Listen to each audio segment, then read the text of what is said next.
Hello, good morning. আরও একটি নতুন সুন্দর সকালে শুভ সূচনা হল। আসলে ইদানিং আমরা সবাই খুব আতঙ্কে আছি, ভূমিকম্প আতঙ্ক। আসলে কিছুই ভালো লাগে না, খাওয়া দাওয়া, ঘোরাফেরা সব কিছুই কেমন যেন একটু মলিন মনে হচ্ছে, কারণ একটা আতঙ্ক কাজ করছে।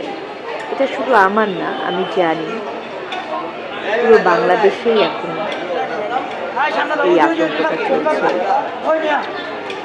তো ইনশাল্লাহ মহান আল্লাহ আমাদের প্রতি সদয় হবেন এবং আমাদেরকে অবশ্যই এই আতঙ্ক থেকে রক্ষা করবেন, সেই বিশ্বাস আমার এবং আমাদের আছে। আমার সুপ্রিমের 9 ডিসেম্বর থেকে ফাইনাল এক্সাম শুরু। তো ভাবলাম পরীক্ষা শুরু হওয়ার আগে ওকে এন্টারটেইন করা দরকার। ব্যাস বেরিয়ে পড়লাম মা আর ছেলে। আমরা গেলাম হেলভেশিয়াতে। ও সুপ্রিম যখন নিউ বর্ন বেবি তখন থেকেই এখানে আসে।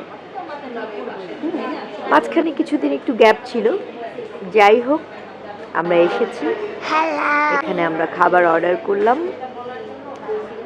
ও একটা বার্গার অর্ডার করেছিল,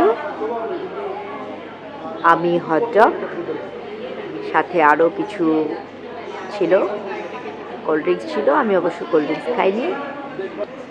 যাই হোক সব মিলিয়ে আমাদের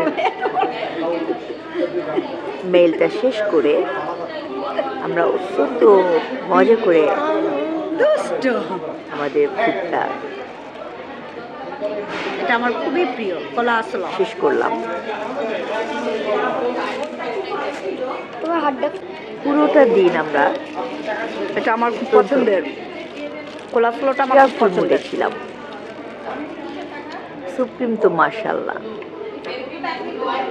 অনেক মজা করেছে। সারাদিন মজা মাস্তি করে টোরে সে আমাকে কথা দিয়েছে ভালো করে পড়াশোনা করবে এবং ইনশাআল্লাহ ফার্স্ট হবে।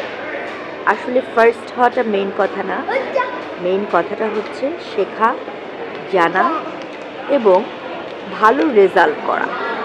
ফার্স্ট হতে হবে এমন কোনো কথা নেই। আমি আসলে এই বিষয়টাতে বিশ্বাসী না যে তাকে ফার্স্ট হতেই হবে। সো এটা ছিল আমার সুপ্রিমের জন্য একটা ট্রিপ। ধন্যবাদ, সবাই ভালো থাকবে।